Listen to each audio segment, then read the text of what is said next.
I want to talk about deep fried cheesecake and with the subtitle of putting the Hoss in hospitality today. And in a moment, I'll explain what I mean by that, but I want to tell you a little bit about our mission trip first. We just got back from Peru, and some of us are still feeling the repercussions of that. We ate a beef brain omelet the day before we left, and I spent the whole day in bed 2 days ago just kind of moaning. And I don't know if it was the beef brain or not, but some of us have had a few rough days since we got back. But this is the trip, the team that went. There were 8 of us. And while we were there, we partnered with an organization called Latin America Child Care. And Latin America Child Care is a lot like Compassion International in that they provide help for kids who normally can't afford things like school. And so they raise funds in the States to raise sponsors for these kids. And we got to meet these kids and perform ESL instruction with them. And all the kids you see on the screen most likely could not get an education if it weren't for people in the States and abroad assisting them in their education. And so we got to sit down with them and have these ESL dialogues on the topic of truth. And some of these kids really opened up. One of the girls in our group talked about the death of her grandmother and how she hasn't been able to bounce back from that. And I mean, it was just really that was soul-enriching stuff for us. But we worked with a local church and canvassed the area, inviting people to events and put on some events for them. We also connected with a mega church that has some university ministries, and so the goal is that Latin America Child Care will be able to push their kids into these university ministries and to go on to college. And so we were bridging the gap between the ministry that we were supporting and this mega church university ministry to try to build some bridges between them so these kids can go all the way through advanced education. And then we were in some universities, and this is Jessica Bailey sharing her personal story in front of about they told us 200 kids, but it turned out to be about 400. You can't see all of them in this picture. But when she opened her mouth, the room went silent. And at some point, hopefully, she'll be able to share her story in here, so I won't give any spoilers today. But she says that on this trip was kind of the first time publicly she's ever shared her highly personal and uber emotional story. And by the time she was done, kids were crying, and they lined up for an hour to talk to her afterwards. So we just had some really neat ministry experiences, but then we also tacked on a vacation on the end. We made no bones about it. It was going to cost everybody $750 to go to Machu Picchu. And this is one of my best friends in the world, Scott Pitt. And Scott was an offensive lineman at Murray State University, big dude. And this is our tour guide, Carlos, just as kind of a point of reference. And you'll notice Scott is actually larger than the mountain next to him. And Scott is a hoss. And I don't know if you know what the word hoss means, but hoss is actually like Western slang for, anybody know? Horse. So a hoss is a horse of a man. And Carlos was probably 5'6", 5'8", and Carlos wanted his picture taken with Scott over and over because he couldn't believe what a hoss Scott was. And he kept wrapping his arms around his belly and rubbing it like this. Apparently, culturally, this is acceptable in Peru. And he would stand next to him and rub his belly, and he said, "I'm going to tell my wife about you." I don't even know what this means, but he just really. But the thing about Scott is a hoss, and Scott made it easy to find our group in a crowd because most Peruvians are probably 5'10" and under. And so when there's this 6'2", 6'3", 340-pound dude in the group, all you got to do is look around, and boom, there he is. And so when I talk about putting the hoss in hospitality, that's kind of what I'm talking about. Is that we want to have kind of a bigness to our hospitality that's noticeable. That when you see it across the room, that it stands out. That how hospitable we are towards others is kind of large in the crowd. And hospitality is actually something spoken of in the Bible a lot. Like if you'll go to a concordance and put in the word hospitality or hospitable, you're going to see all kinds of scripture references that pop up. In the New Testament, They were taking care of widows. The early church was taking care of widows. They were pooling all their resources and taking care of people who had a hard time taking care of themselves. And so the question was, who qualifies? Like who should we be pouring our resources into? Because some who were technically widows were also very young and kind of capable of bouncing back. And so the question was, where do we draw the line between who we support and who we don't? And so there's the author Timothy writes a list of qualifications, and some of those qualifications are spelled out in 1 Timothy 5. And it says she needs to be well known for her good deeds, such as bringing up children, showing hospitality, washing the feet of the Lord's people, helping those in trouble, and devoting herself to all kinds of good deeds. So one of the qualifiers for who do we pour our resources into was hospitality. It was people who are serving other people is a benchmark for those who should be served. If people don't care about other people, well, if they have to be out on their own, the live and learn type thing. But then Scripture goes on to talk about who should be supervisors in the church, who should be the elders in the church, who should be the leaders. The overseers is the word that elder literally means, is who should be the overseers of the church. And you'll notice the very first qualification must be hospitable. It needs to be a person who opens up their life to others. It needs to be a person who lets people in, who shares their home, who shares their food. It was the first thing they listed when they talked about who should the leaders of the church be, is they should be hospitable. And then there's some general instruction. It says, above all, love each other, because love covers a multitude of sins. And then it says, offer hospitality to one another without grumbling. So this is a separate category. It's one thing to offer hospitality. It's another thing to not grumble about it. So you're having people over for dinner. Well, 20 minutes before, you're like, I don't know why we have to do this. Why do we have to have these people over? I don't like them in the first place. This is a different category. See, you're being hospitable, but your heart is not hospitable. And what Scripture teaches is that genuine love is genuinely hospitable. The word hospitable, what does it sound like? What's the root word, you think? Hospitable. What are we talking about here? What are some other words that sound like it? Hospital. It comes from a Latin root that the word hospital and hospitable both come from, and it's the word hospice. And when we think of hospice today, we think about death. We think about comfortable dying is the word. That's what comes to mind when we talk about hospice, but that's not what it meant in the Latin. Hospice actually meant guest house. And so nowadays what it means is we make someone comfortable in their final days and try to give them as comfortable a life while they pass. But throughout history, what it has meant is basically an openness of what I have. And buried in the Latin word hospice is both the guest and the host. And so this word hospice historically was a very relational word. It meant you and me together in a guest type situation. And so when we're talking about hospitality, that's what we're talking about. We're talking about opening up a place for people, opening up our hearts towards people, opening up our resources towards people. Americans are not very good at hospitality. It probably just needs to be said. We're very isolationist. We're very climb the corporate ladder, and we're introverted as a culture. And you don't see that in other cultures. In the Dominican Republic, these other cultures, they have phrases that literally mean hospitality, like they're built into the language. This one says, "Al agua no se niega." Who speaks Spanish? What does it mean? The water doesn't get there. I don't know. The water is not without getting there. So it basically means the water will not be held back. And what this means is that if you come to me for water, I'm going to give it to you. It means no matter who you are, no matter where you come from, no matter what your culture, no matter what you represent, whether you're my enemy or not, if you come knocking at my door, I'm going to offer you water.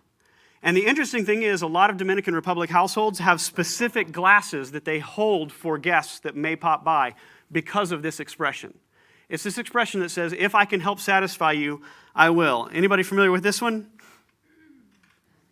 Mi casa es su casa. What's it mean? My house is your house. Now, Americans throw this expression around, but we still throw it around in Spanish because we don't want to personalize it just too much. When we say it in Spanish, it's still kind of sorta, right? We're like, mi casa es su casa, which means, yeah, you can borrow my lawnmower if you want to, as long as you bring it back and you fill it full of gas, right? We don't ever actually say in English, my house is your house, which is what Spanish-speaking people are saying when they say this. We throw it out there as like, yeah, what's mine is yours. Just keep it out here, pal, right? We don't have expressions like this in English that I could think of. I might be wrong about it, but expressions where we just fully invite people into our lives. There's this Thai expression, and you're going to have to trust me on this. This says, kin kao riang. And kin kao riang, right. Kin kao riang is like what Jeff Foxworthy describes if you're a redneck, that there's these certain expressions that you have that mean something to you, and it's this one, jeet jet. And if you can't translate jeet jet is hillbilly for did you eat yet? Jeet jet. Jeet jet? Right? That's what kin kao riang means. Kin is eat, kao is rice, riang is already or up till now. So in Thai, In America, we say, hey, how's it going? In Thai, they say, hey, did you eat yet? That's like their opening line, is how can I take care of you?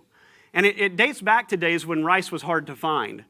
And it was a legitimate concern. When people would encounter one another, it was like, I was able to eat today. Were you able to eat today? Let's see if we can solve that problem. So it's just an opening salutation in Thai. Kin kao riang is, did you eat yet? We don't have that in English. We don't have that in America.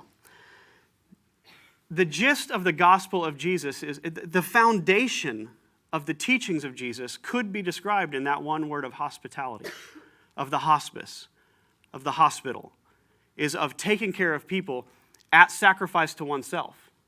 It means offering oneself up for the needs and desires and concerns of another. All throughout Scripture, you see this attitude that's in God, this attitude that's in Christ Jesus, of I'm here for you. The most famous, maybe the second most famous passage in all the Bible, John 3:16 is the most famous. But perhaps the second most famous is this Psalm 23, and many people can recite Psalm 23. And you hear it read at funerals quite a bit. But there's this part of Psalm 23 where it says, you prepare a table before me. So the psalmist is writing about what God is like. And he says, this is the kind of God you are. He says, you prepare a banquet feast for me on the battlefield in front of my enemies. So imagine this. You're squared off with an army that wants to kill you, and your God sets out a big banquet right there in the middle, in the no man's land, the dead man's land in between you, and just says, eat up, pal, because I got your back. That's what the psalmist is describing here, is that's the kind of God you are towards me. He says, you anoint my head with oil. This is symbolic of both bathing and washing, and then also of becoming king. When a person would become king, they would pour oil over their heads and anoint them with holy oil to make them king. So he says, you prepare me a feast. You make me the king. My cup overflows. You give me more than enough abundance, more than enough that I could drink, more than enough that I could eat. And the psalmist describes that kind of God. And I think Jesus, we teach in here all the time that if you want to know what God looks like, look to Jesus. And I think Jesus embodies hospitality if anybody ever did. Jesus laid down his life so that others could have true life. Jesus said this to his friends. He says, I've told you this, that my joy may be in you and that your joy may be complete. So he's saying, I have this great joy and I want you to have it. I want you to know what it means to have boundless, limitless joy. He says, love each other as I have loved you. Greater love has no one than this, to lay down one's life for one's friends. The gospel is a gospel message of I lay myself down for you, which is an adequate description of what it means to be hospitable. It means I look into your life and try to find out what you need, try to find out what will help you, what will bless you, and I try to do whatever I can to give it to you. Grace Rodriguez is the creative director for TED Active, which you've probably seen some TED Talks around. And she does a really brilliant TED Talk on radical hospitality. And within that talk, she says this. She says, one of our greatest superpowers as people is a power each of us has, and any one of us can tap into at any moment. And it's the power of radical hospitality. You may not be the best singer in the world or the best pianist in the world. You may not be the best painter in the world. You may not even really be good at talking to people. But you can be hospitable. You can hand a glass of water to someone who is thirsty. You can serve other people and look for ways to help them. You can send birthday cards to those who are having birthdays that maybe don't even know you that well. Hospitality is something just about anyone can do. It reminds me of that quote from Dr. Martin Luther King Jr. who says, any of us can be great because any of us can serve. Anyone can show love and be hospitable. Grace Rodriguez continues to talk about what our culture is now like. She says, when was the last time somebody stopped by and asked for eggs or flour? I even remember this in my childhood. If my mom was out of flour, she didn't run to the market. What did she do instead? She knocked on the next door. If she needed eggs, she just knocked on the door because we know that we're going to be seeing each other over the next few days. I'll get you some eggs back. The reason we don't do this now is because we try not to see our neighbors. We try not to know our neighbors, not to knock on their doors. At my house now, if we run out of eggs, it would feel really awkward to knock on our neighbors' doors and say, hey, do you have any eggs? Because that's the cultural slide that we've experienced that she describes here. He says, hospitality has given way to isolation and fear. People watch more TV, have fewer friends, and don't participate in community activities. I was watching another speech this week about a guy who was a head in the hospitality industry, in the hotel industry, and he was speaking to hotel executives. And he described the difference between hospitality and service. And he says, service is what you do, whereas hospitality is how you make people feel. So service is certainly a part of hospitality, but service can be distant.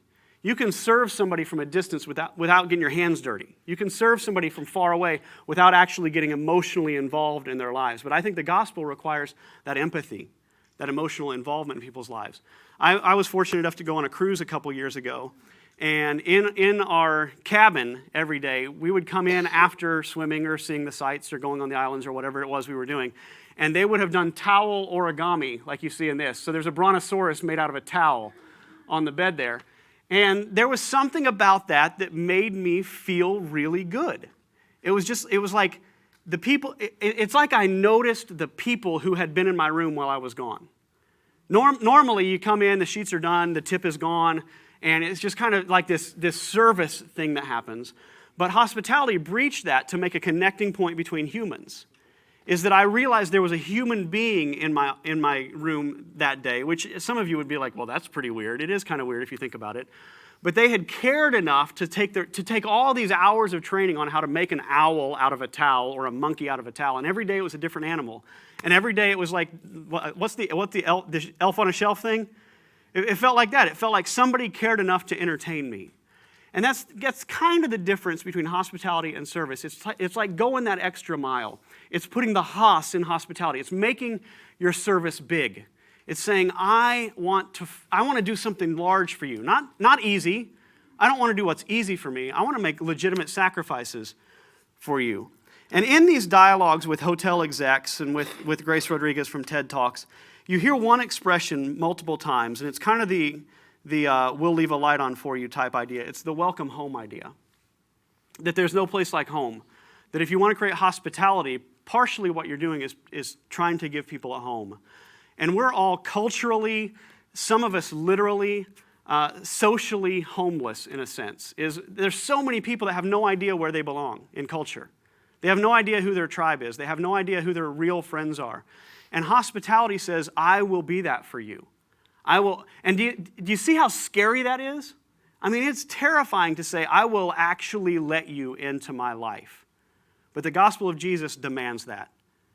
The God of the universe came down from paradise and entered a very uncomfortable situation, beyond uncomfortable situation, so that we could be filled with his joy. He exemplified what it means to be hospitable. So I have a few tips on what it means to be hospitable. And the first is to find the sweet spot, and I mean that for you and for others. This is a picture of my son and I traversing this area in Yellowstone Park, and I can't remember the name of it, but it's this cold water spring that comes down from the mountains. And I mean, it is icy cold, like flipping make you grit your teeth cold. And you just put your feet in, and all of a sudden you're shivering. It's that cold. But in the middle of that river of rushing, torrential, freezing water is a boiling hot spring that comes up just off of one of the little branches. It comes out of a cave there, and it's steamy. You can see all the steam that's coming out of it. And so the interesting thing that happens there is that one side of the river is literally melt your flesh off hot. Like you will die if you enter this portion of the river. There's signs everywhere saying, don't touch this water. And then on this side is this uber freezing, lay there long enough, you're going to die, cold water. And right in the middle is this wonderful spot. But the problem is the wonderful spot is about 8 inches wide. And so, I'm not joking, you can have 1 foot freezing cold, and if you're spread out this far, your other foot is like melt your flesh hot. So you have to stay right here, and you have to keep experimenting as you advance to where that warm, safe spot is as you go through. And ultimately, all that water funnels down into this little circle where it's like a nice hot bath. And so for some reason, it doesn't gel together. It stays separate until it hits this one spot, and then it opens up, and it's just wonderful. And when it comes to hospitality, and when it comes to inviting people into your lives, now, in the room right now, there are introverts and extroverts. And the introverts say, I don't want those people in my life. And the extroverts say, let me in. And the introverts say, I don't want you in, but please, I want in. And there's this middle ground that all of us need to find. What I mean about finding the sweet spot is there's a passage in Proverbs that says a cheerful greeting in the morning will be taken as a curse. first thing in the morning, if somebody says, hey, I'm so glad to see you, you're like, I want to kill you right now, right? So you can't invade people's lives. You can't force yourself to be hospitable towards people. So if you're an introvert, that all comes super easy to you, there's probably a balance that needs to happen in your life where you just need to chill out a little bit, right? But I'm sorry, if you're an extrovert, I mean. But if you're an introvert, this part comes really hard to you. And I think the Bible is very clear that people have certain gifts. So I'm not asking everyone to do the Pinterest home where you're constantly inviting people over, but I am asking you to stretch yourself. The gospel is a gospel that stretches people. Introverts must invite people into their lives. It's part of the gospel picture. Extroverts must learn solitude, must learn silence, must learn prayer and meditation. Everybody needs to be stretched.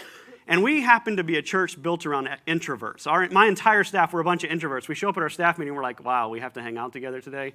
We're just very introverted. So they're laughing because they know it's the truth. We just kind of stare at each other. How's your sandwich? It's real good. Well, you want to talk about business? Well, I guess if we have to. It's kind of, we're not exactly Eeyore, but it feels that way sometimes. But introverts have to stretch themselves in this area, and extroverts need to learn how to back off just a little bit to find the sweet spot. Number 2 point of advice is to ask the rabbi. When I got on one of the planes this week, there was a guy sitting in the middle seat, and I was in the window seat. And he looked like one of these guys. He had the black hat, and they had the curly hair coming down. And he had this stack of religious texts on the little pull-down shelf in front of him on the plane. And they looked well worn. I don't know if he actually reads them or he throws them in his clothes dryer so everybody will think he read them. But they looked like they've been. And I sit down, and he's sitting there doing he's chanting in Hebrew, I guess. And he's going through line by line. And he must have, I don't speak Hebrew, so I don't know what he was saying, but he was reciting what it was. And so Grace Rodriguez, who I quoted earlier, said, I think this is where I got that. She said, studies show that in the face of diversity, most people flee. This is a sad reality, and it is a major hindrance to hospitality. So in a situation like that, where this is a completely different culture, completely different person, completely different religious idea than mine, I have a couple options. One is to flee. I put my headphones on, I open up Netflix, and I watch Stranger Things. That's one of my options, right? Or the other option is what I did. I said, what are you reading there, right? I said, is that the Torah? He said, how do you know about the Torah? And we had this long conversation, and I got to know the guy. And and what I learned about him was that he was really serious about the Talmud, the extra Torah scriptures of the Jewish people. He was, and his English was broken, but he was so excited about that big, thick, ancient, antique book. He said, this book holds everything. Every knowledge you want, he says, is in here. Good marriage, in here. Good finances, in here. The dude was just super excited. And then he started playing tic-tac-toe with his daughter who was sitting next to him on the little screen on the Delta Airlines. And the dude dominated his daughter at tic-tac-toe. Like he was out for blood. And then when he would beat her, he would correct her and tell her what she was doing wrong. So it was just this really amazing, interesting experience and a relational connection that I normally wouldn't have had. But if you're going to be hospitable, you've got to get past your fear of what is different. You've got to ask the rabbi. You've got to open up to people who are of different colors, different financial situations than you, people from different walks of life to you. See what happens, and you will be pleasantly surprised. The story of the Good Samaritan, which is one we all quote, but we don't all tend to give a ton of thought to, is basically a story about diversity. Jesus was talking about the greatest of commandments, and he says the greatest of commandments is what? Anybody know? Love God and love others. He says, love your neighbor as yourself. And then one of the religious teachers, it says, trying to justify himself, he says, but yeah, who is my neighbor? So he's wondering, are you talking about the guy that lives next to me? Or who are you talking about here? And that's when Jesus tells the story of the Good Samaritan. And the Good Samaritan was about a Jewish guy who was beat up by thieves and left naked and for dead. And the Jewish people ignored him.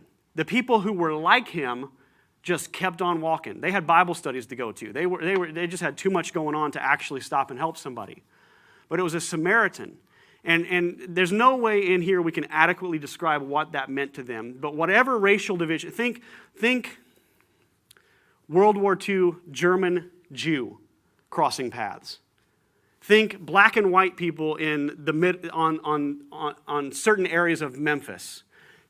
Just think the Viet Cong and the American soldier passing one another during the Vietnam conflict. Whatever the highest racial tension you can think of, Think that way, and that's the picture you should have in your head when you hear the story of the Good Samaritan, is of a Jew and a Samaritan. And it's the Samaritan who comes by and picks him up. I love this. I actually edited it for nudity because I knew some of you would trip out. I almost wanted to leave it because, it's one thing to help somebody up on your donkey and carry them to trouble. It's another thing for them to just be buck naked laying there. And I mean, and we think of the Good Samaritan, yeah, he threw him up on his donkey and trekked on. It was not an easy task. This guy was next to dead. And I think this picture captures so well what this Samaritan went through to get his enemy to help. And the story of the Good Samaritan is the story of hospitality to people who normally hate one another, which was one of the basic stories of Jesus' teachings was love people who don't love you back. So hospitality is not just extended to those who are like you. I think Jesus kind of got sick of that thought. I'm going to be nice, but only to the people who are nice to me, who are like me. The gospel of Jesus transcends all that. One of the hardest moments in a man's life as a father is when his 4-year-old little girl, beautiful little girl, dark brown eyes, long eyelashes, I mean, just the pride and joy and love of his life, looks up at him and says, "Daddy, can I have your bacon?" It's this terrible moment where you have to decide. And in all these talks about hospitality, they talk about the difference between an abundance mentality and a scarcity mentality. Now, a scarcity father will say, there ain't no more bacon, you ain't having my bacon, you're not eating my bacon, eat your oatmeal and shut up, right? But an abundance father will say, there's always going to be more bacon and you're way more important than the bacon. But if you have this scarcity mentality of life, I'm going to get mine, I'm going to hold on to mine, it's going to be very difficult to be hospitable. Because in essence, life becomes a competition at that point, is how am I going to keep what you're wanting from me? Whereas if you have this abundance mentality, that life is abundant, that joy is abundant, that friendship is valuable, then it becomes very easy to become hospitable. And so one of my encouragements to you is to recognize that there are no sacred fries. Regardless of what the clip says, and I quote that clip all the time when somebody wants some of my fries. There's only a few things sacred in this world. One of those is another man's fries. I love the line, but it's not true. There's nothing sacred about it. There's nothing. What's sacred is to offer the fries. That's sacrosanct. That's sacred. That's holy. That's righteous. Is to value the relationship over the thing, and that's what we're talking about in hospitality. Almost primarily, is the relationship trumps the thing. The relationship trumps whether I have too many muddy feet trekking through my house. The relationship trumps whether I have less gas in my tank because I lent you my car. The relationship trumps all of that stuff. Those things are not sacred. The relationships are sacred. That's what it means to be hospitable. And finally, I want to close up with this idea, is to shave that hairy back. I know a family in the church that has befriended a guy who has no home. He lives in one of the parks here in Louisville. And they call him Caveman because he's uber hairy, like you see here. And this family has been inviting him to their home, and they keep clean clothes for him. So when he comes to their home, they let him take a shower, and then they put him in the clean clothes, and then they do his laundry for him, and let him hang out with the family and eat food and watch movies and chill out for a while. They call him Caveman, and the family loves the guy. They've become pseudo-friends through this whole thing. But the first time they brought Caveman home, they offered him some hair clippers because, I mean, he was, bushy-haired and big beard. And so they took him to the bathroom, and he was doing his hair. And then he hands the clippers to the guy and says, "You want to get my back?" Because he's already pulled his shirt off in front of everybody. He has no decency. He was like, "Hey, everybody look at me, I'm Caveman," right? So he says, "You want to do my back?" So then the guy was faced with this moment. It's like, "Can I have your bacon, daddy?" Except this wasn't his daughter, And the guy went ahead and shaved Caveman's back. And Caveman went on and on that evening about how good he felt because he was clean shaven and clean cut and not scratchy on his back. And when I'm talking, so when we're talking about hospitality, you're going to come to these moments where you just don't want to. And that's the moment to beat. It's super easy just to shape your life where you're just like Grace Rodriguez says. You stay home, you watch TV, you don't get too involved in the community, you're isolated from others, it's comfortable, it's easy, nobody ever asks you to shave their back. But you start getting out there and inviting people in, you're going to experience these uncomfortable moments. And what I'm saying is The Jesus kind of hospitality begs for those moments. The Jesus kind of hospitality invites those moments in as they invite people in, because people come with hairy backs. People come with issues that need to be dealt with and problems that need to be solved. So let's just talk briefly about specifics. I just made a list just real fast, and I didn't finish it up. So if somebody's having a birthday, make it a big birthday. And some of this comes naturally to some of you. Some of you, it's really hard for you. Stretch yourself. Open up your home to others. Adopt or foster. Have a neighborhood meal. Make it hot dogs. My wife and I just talked about this yesterday. We're going to do hot dogs and Culver's ice cream and walk around our community and hand out flyers saying, hey, we're having an open house. Come hang out with us. And I don't know that I want that kind of intimacy with my neighbors, but I think the gospel requires that kind of intimacy with my neighbors. Calling 6 months later. What this means is a lot of times what happens in mourning situations, somebody dies, somebody passes, somebody loses a job, everybody's there for the first 3 weeks. I care about you. I'm sorry you're hurting. What can I do to help? Statistically, 6 months, nobody is showing up. Nobody is calling. Nobody is writing letters. Nobody is checking in. And mourning over death can take years. And so there's this window between 6 months and 2 years where people mourn intensely and have no one to help them, even people who are involved in community. So just be aware of that and recognize that hospitality reaches into people's lives long after everybody else vanishes. Move heavy stuff. If somebody's moving, volunteer. Cook with love. If you're gonna cook tacos, get the fresh cilantro and sprinkle it on top. Don't just fry up some beef and onions. Make them good. I mean, go out of your way. Cover the check at a meal, or cover somebody else's check. Deep down, heartwarming encouragement. Everybody loves to be built up. I mean, Liz, I absolutely adore you and your Facebook posts, and I want to be your friend. And I see all these times that you put stuff on. You're just uber friendly, and you invite people in your life, and I love that about you. And I'm being sincere here, but I am using you as an example. Now, I hope that Liz thinks, well, that was nice. I hope that's encouraging to her. And it's something we need to do constantly. And you just happen to be the first person I saw that I wanted to encourage. But I mean, people feed off of this. Hospitality is more than just service. It becomes emotional. It's how you make people feel. Deliver pie or make a dream come true. Sometimes you'll see on Facebook, I sure could use a key lime pie right now. Or man, I wish I could go visit my cousin in Alabama. Jump on that stuff and drive a key lime pie across town and put it on their desk. When you see people saying, I wish I had this, do your best to fulfill it. That's radical hospitality. Send somebody else's kids. My dad died when I was 8. And so I remember growing up that the church would have these father-son banquets. And I always remember that there were men in the church who would come and get me and take me to these banquets and treat me like their kid during those events. You know, we talk about saving up to send our kids to school. How about we save up and send some Peruvian kid to school as well? Why does hospitality stop with our circle? Radical hospitality is beyond our circle. Show physical affection. In Peru, they kiss each other's cheek. They don't actually kiss the cheek. They put their cheeks together and kiss. I kissed more people last week than I've kissed in the last 10 years combined. And I loved it. It's like these total strangers. I'm a real introvert. But I felt a connection with people because physical intimacy. Now, don't be a weirdo freako that's just going to start kissing girls, right, or whatever, But what I'm saying is, touch people appropriately, but don't be afraid to sit in a car next to somebody and have your legs touch. Guys are like, your hairy leg touched my hairy leg. Stop it, right? I'm saying we all need more physical affection in our life, and that is hospitable. And then I said what else in case we had time, and we don't have time, so you don't get the opportunity to talk.